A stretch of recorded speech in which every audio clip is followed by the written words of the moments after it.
உறுதியானது அதிமுக இணைப்பு, விரைவில் அறிவிப்பு.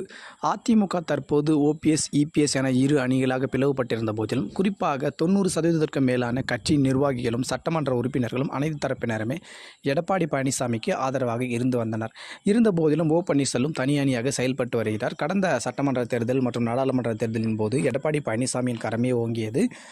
தமிழகத்தின் அதிமுக சார்பாக அறிவிக்கப்படும் முதலமைச்சர் வேட்பாளராகவும் தேர்தல் முடிவுக்கு பின்னர் எதிர்க்கட்சித் தலைவராகவும் எடப்பாடி பழனிசாமி தேர்ந்தெடுக்கப்பட்டார். தற்போது அஇஅதிமுகவின் பொதுச் செயலாளராகவும் இருக்கிறார். இருந்தபோதிலும் தென் மாவட்டங்களில் கணிசமான இடங்களில் பெரும்பான்மையான தொகுதிகளில் அஇஅதிமுக 3ஆம் இடத்திற்கு தள்ளப்பட்டது. அதுக்கு காரணம் ஓபிஎஸ் மற்றும் சசிகலா, டிடிவி ஆகியோர் இணைந்து தென் மாவட்டங்களில் கணிசமான வாக்கு வங்கி அதிமுக வாக்கு வங்கி பிரித்து பாஜக கூட்டணிக்கு தந்தனால தான் பாஜக பல இடங்களில் 2 இடங்கள் பெற்றது என்ற பரவலான கருத்து பேசப்பட்டது.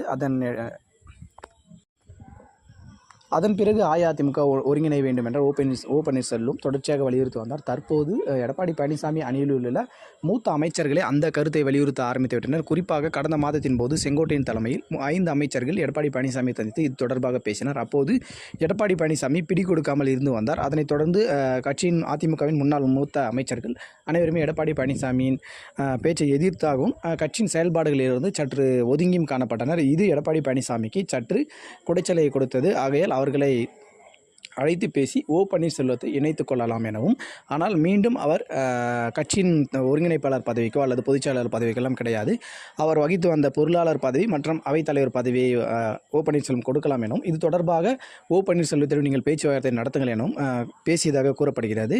இந்த கருத்துக்களுக்கு பன்னீர்செல்வம் ஒருவேளை இசைவு அளிக்கக்கூடிய வேளையில் அதிமுக விரைவில் ஒன்றிணைப்படும் எனும் கருத்துக்கள் பேசப்படுகிறது. அதன் அடிப்படையிலே இன்று செய்தியாளர்களை சந்தித்த அதிமுகவின் முன்னாள் மூத்த அமைச்சர்கள் ஒருவராக இருந்த திரு வைத்திலிங்கம் அவர்கள் அதிமுக விரைவில் ஒருங்கிணைக்கப்படும் எனவும் அவர் கருத்து தெரிவித்திருந்தார்.